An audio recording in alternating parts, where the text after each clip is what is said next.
Mesdames et messieurs, bonjour. Bienvenue sur votre émission Place au Wapito.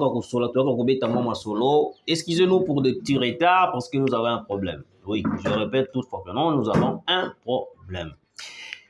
Motelangana maman Poli Lumumba Ozolanda Biso depuis quelque part et puis na balandignon surtout à la chaîne Nabiso RDC Monde et puis de partout. Vous continuez à vous abonner et puis précisément na ba abonner Nabiso où vous allez dans Luanda et puis dans Brazzaville.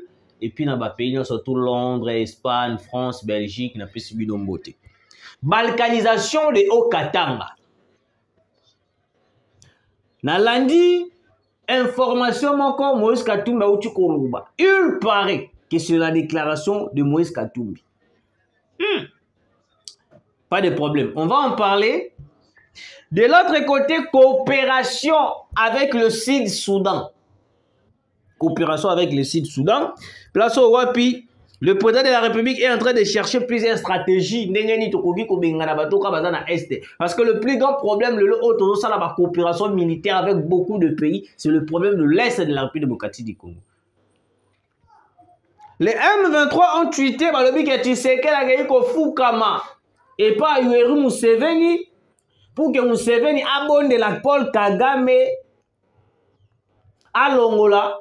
AFC na mabele. Mais tu sais que la AFC est soutenu par le Rwanda par Paul Kagame fonde akende ko luka kone inanga. Et ça linga mutu pasi. Et ça linga tellement mutu pasi. Il faut que j'en parle sur le mission pour expliquer, soit pour éclaircir. Peut-être beaucoup de personnes na fausse information wana oyo batu bazali ko mimela bango. Alors, de l'autre côté,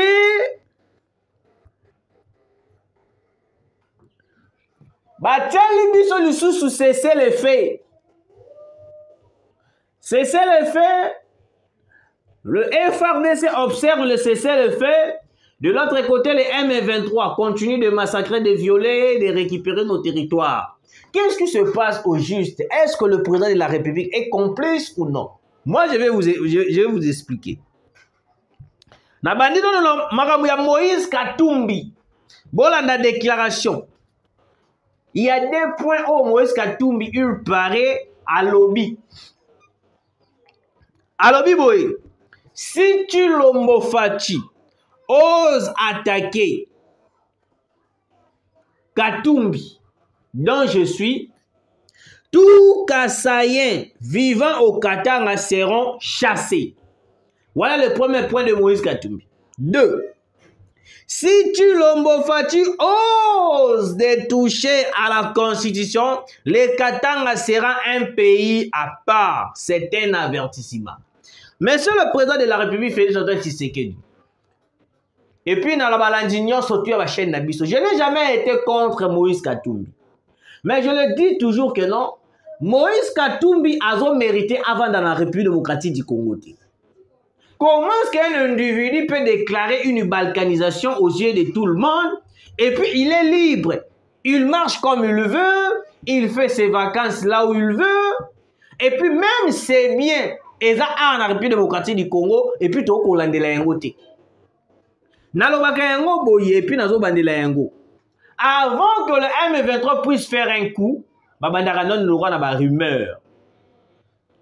Makambo ya coup d'état le 19 mai, o basalaki contre Tshisekedi. Et banaki le roi ba rumeur hein, et banaki le roi ba rumeur. Ote boye Tshisekedi tozoya, tozo salabo et bandaka na ba rumeur. Et puis le jour, il y a ma réalité, il y a réfléchir dans retard. C'est la même chose que Moïse Katumbi aussi avec sa bande de milices. Oh lelo, bazo préparé pour balkaniser pour Kabola Katanga. Mais certains Congolais sont là en train d'observer au lieu peut-être de prendre une décision qui va aller tout droit au but. D'arrêter le monsieur Moïse Katumbi. Parce qu'il est en train de menacer toute une nation. Il ne menace pas Tshisekedi, mais il menace toute une nation. Il menace une balkanisation de la République démocratique du Congo. Mais on est en train de regarder seulement Tozo Talae Kaka, Nanyos Lozo Loba. Tozo Sekape, Ote, Marambazo Loba, Aliza Nango Avanti. Aventure, oui.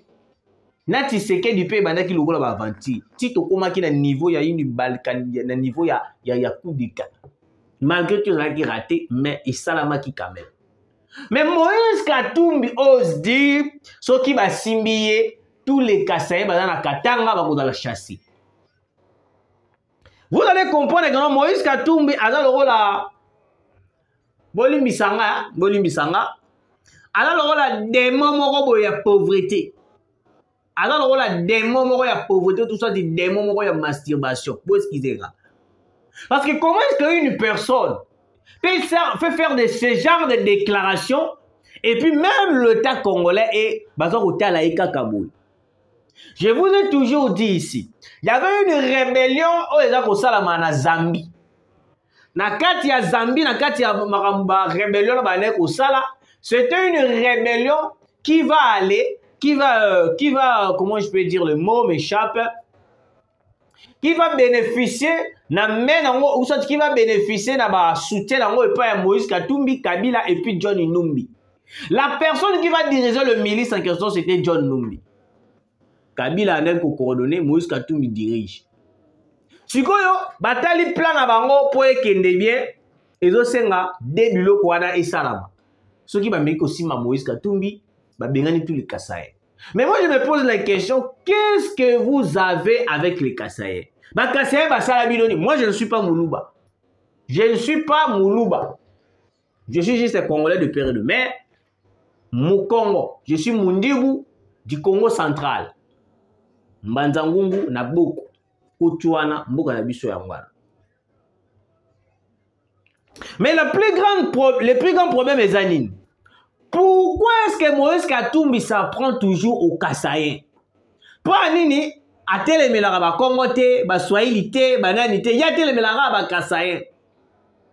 Parce que on va comprendre que non, avec Félix Antoine Tshisekedi, le Congo va changer. Avec Félix Antoine Tshisekedi, la guerre qui est à l'est de la République démocratique du Congo, tokolonga yango. Alors, pour fragiliser Tshisekedi, il faut que ba na kubuma ba Kasaïen, que ba na nini, ko violer ba Kasaïen, ko bengana ba Kasaïen. Parce que tant que Moïse Katumbi a fait la déclaration, et l'autre a bossé dans la région, il y a un tribalisme dans la kati ya mboka. Pourquoi? Parce qu'il y avait une déclaration qui était faite par Moïse Katumbi. Mais moi je me pose la question, comment est-ce que vous adoptez une personne qui n'est pas de la nationalité de votre pays? Donc Moïse Katumbi est un Zambien juif. Il vient au Congo, il vous impose qu'il est katangé, et puis vous acceptez, et puis il vous pousse à la division, et puis bondimi. Bande ministre de la Justice. Moi je pense ceci. Vous devez tout faire. Bobo to la Moïse Katumbi nationalité congolaise. Kabila bengana kai awo. Il changera le logo. Vous allez comprendre que c'est le même oiseau qui commet le même bêtise.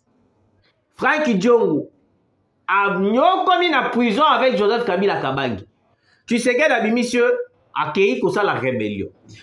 Moïse Katumbi. Tu sais qu'elle a zone ici na Mboka.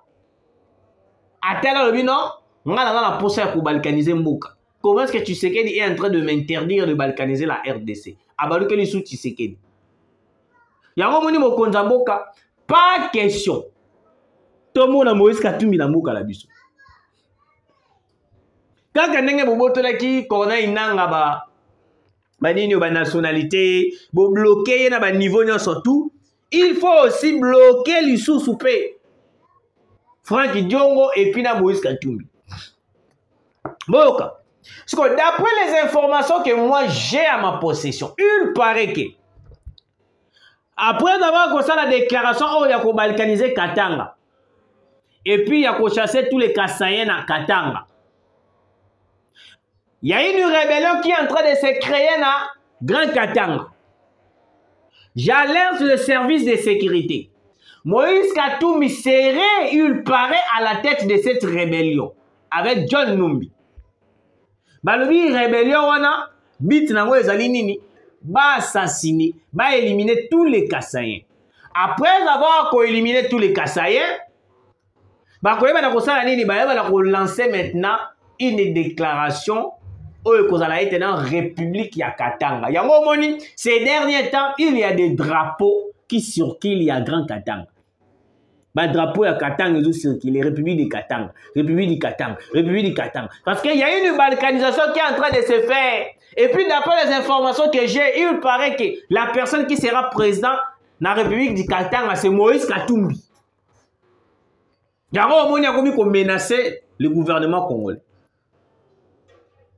Il y a un moment qui a menacé le gouvernement congolais. Moi, je pense que non, on a des autorités compétentes. Moïse Katumbi est en train de menacer toute une nation. Dans le but que nous avons menacé Tshisekedi. Je le répète, il menace toute une nation. Nous sommes Congolais de père et de mère.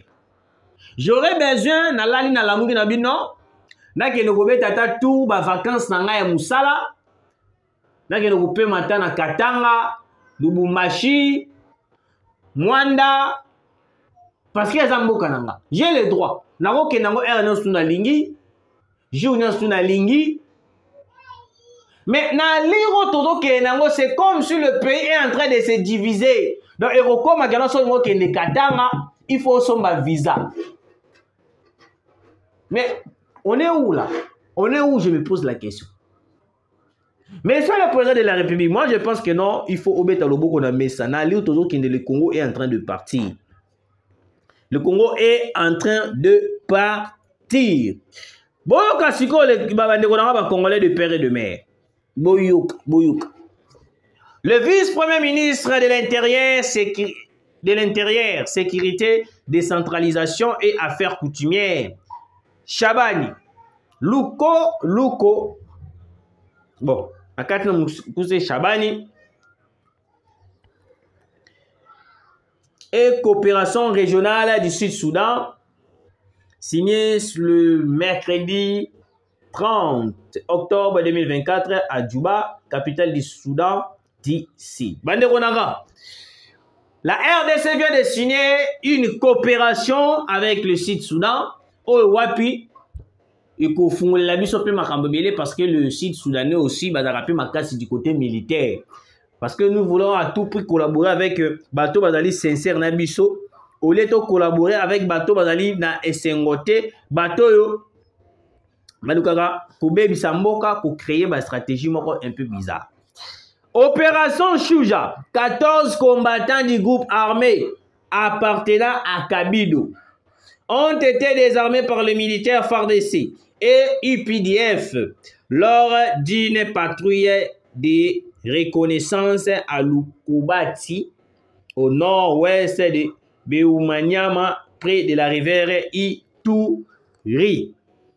Voilà, ils ont juste information, qui n'a informé Bino, na Yemisabino, vous allez au courant. Parce que grand information, on a développé Yango.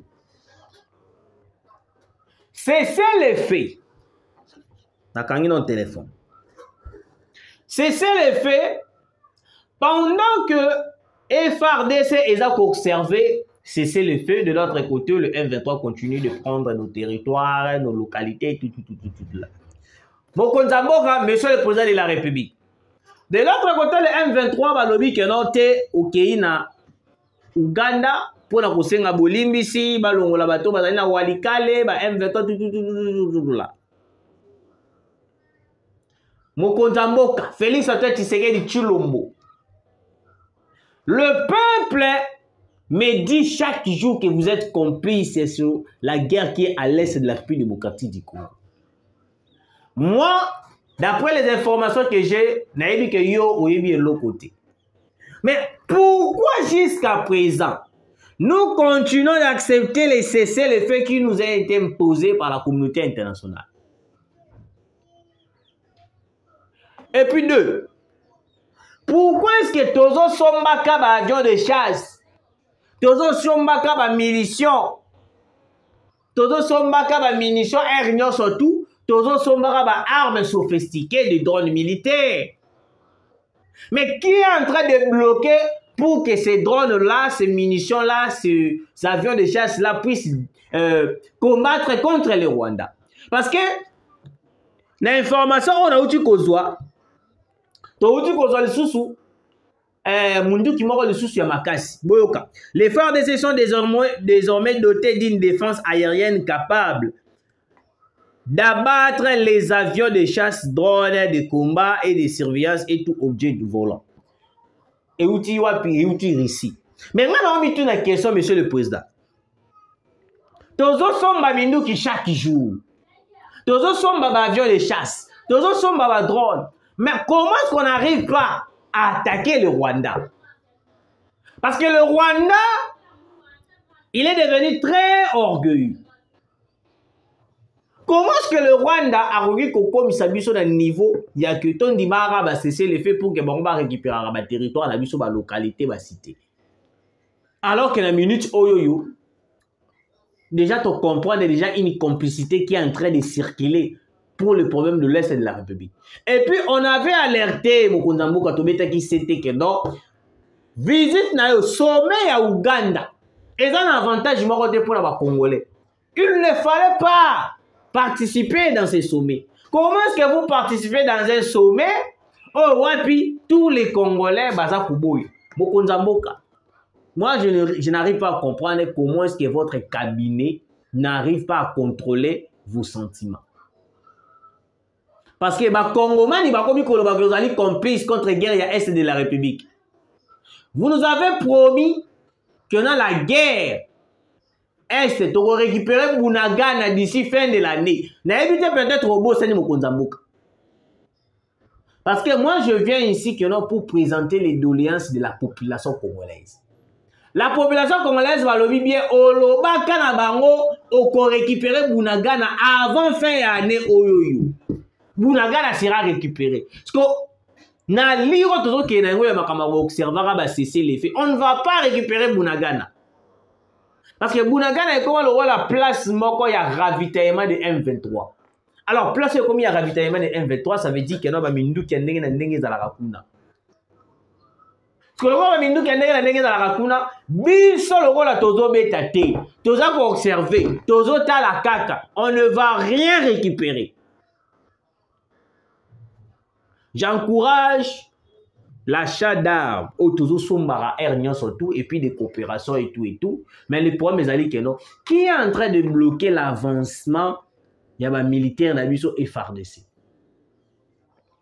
Parce que mon Mokonzamboka, après ça a déjà ordre, déjà boussa. Il y a un moment où il y a un c'était à or. Tu vois où est monsieur le président de la République? Tu vois où est l'armée congolaise? Tu vois où est l'armée congolaise? Si on avait peut-être Mamadou Ndala, Naza sûr qu'on a déjà récupéré tout le parti S occupé par les M23. Mais avec Tué où rien ne marche, monsieur le président, regardez droit. Regardez bien Tué. Regardez Tué bien droit dans les yeux, vous allez comprendre que Tué est un incompétent. Namakamu Italie armée. Naza nanga militaire, mais d'après les analyses qu'on est en train de faire, Tué ne va rien faire. Tué, la population est en train de réclamer son départ. Mettez-nous une personne qui sera compétente. Parce que peut-être Mokonzambo peut faire un ordre, mais un sous sur le terrain et au salamati. Quel est le rôle de Tué? Kokenara revisiter le site de formation et militaire. Mokonzamboka, moi, je suis awawa.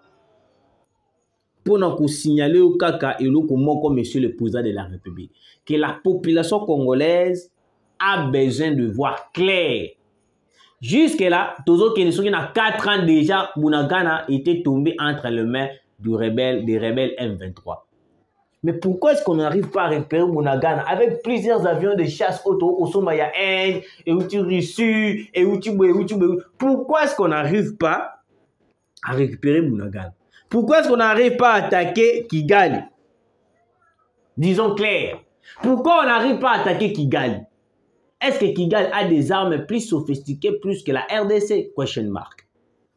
Est-ce que Kigali a la capacité élevée des stratégies militaires plus que la RDC? Question mark. Monsieur le président de la République, le pays est en train de partir, hein? Mokezo Kende. On est en train de vous défendre, mais nous devons aussi voir clair que non, dans vos décisions, et que bateau na place voilà, bazo défendre yango, bazo saler yango. Mais tant que bazo saler yango, nous étant que les communicateurs, on aura les difficultés de vous défendre. Parce que bateau bazo travailler na yoana, sok baloba même Bible loba yango, sok mon lobo koana iso simbate, iso pesa oliba kata yango. Mais c'est le président de la République. Si tu es à la base de cette incompétence, na katia FRDC longola ye. Mais monsieur, madame Julie Toulouka, vous voyez que non, il est incompétent. Longolais. Nalanda ki motomoko boye. J'ai suivi des analyses de partout, de plusieurs personnes. Oh, balobi ke ote.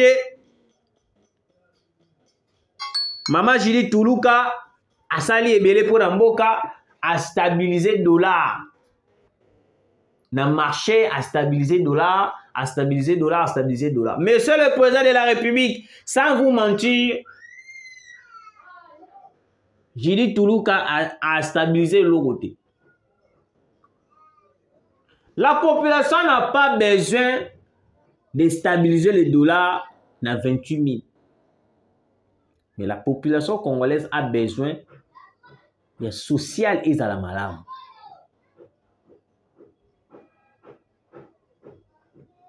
Merci de nous avoir suivis, Bande Konanga. Nalingina Bosana. Heureusement.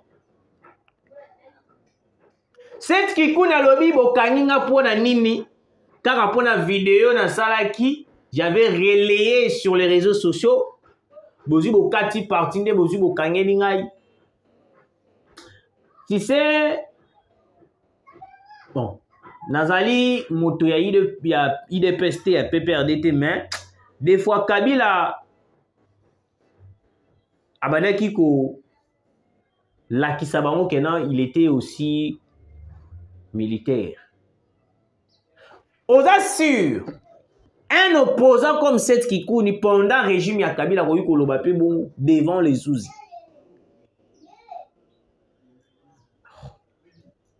Moi je le dis chaque jour que non, vous devez imposer la dictature. Parce que dans la diplomatie agissante, dans la démocratie, beaucoup de personnes vont se désorienter. On est dans un pays démocratique, oui, mais beaucoup des opposants vont comme si tout à la légère. Il y a à la contre de beaucoup de choses. Merci David Bolanda qui est tellement nombreux. Vous continuez à s'abonner, à liker, à la vidéo vraiment trop bien. Zambia Pambola Bino, Tukutani Mbalasima. Kinshasa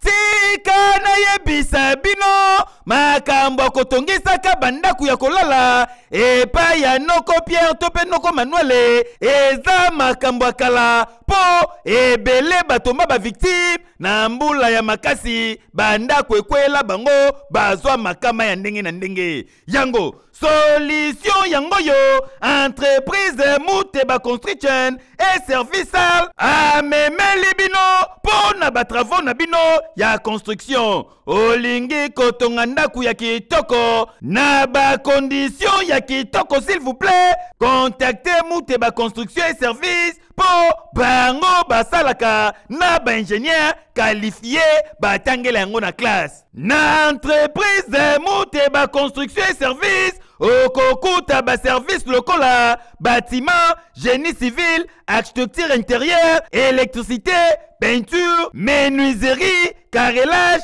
plomberie climatisation pe basalaka immobilier fabrication bloc forage d'eau construction métallique et en aluminium bomi tungisa lisusu te bazali kobeta yango dada boyoka ye moko mais c'est Filemon Muteba ndenge ya communiquer na Muteba service tozana ba service lokola construction en bâtiment tozana construction à la route tozana forage d'eau toza na fabrication à bloc, toza na décoration intérieure, donc entre décoration intérieure na gina loba, toza na plâtre, toza na peinture, toza na électricité, donc nyonso etali bâtiment, tout ça la kayango. Na mute ba service autopesi yango ba chance ebele. Yoko bangate numéro zaka nango facile, numéro pe moko wana. Et puis eza société ya mwana mboka. Société ya mwana mboka. Alongoli chômage. Alongoli chômage ebele. Plus de 500 travailleurs. Yango soki o soutenir akoma pe na 5000 travailleurs. Akoma na 5000. Papa mama olingi batongela yo ndaku yo na suka bapesi yo kaka bakle okei kokota contacte entreprise mute ba construction et service bango bazali ba expert na makambo etali construction bazwami na Kinshasa na avenue Philemon numéro 1 na cité de la défense na kati ya Oasis na Bondal na entreprise mute ba construction et service tokomi kolala na ba condition ya kitoko boyende ezalaka ekeyo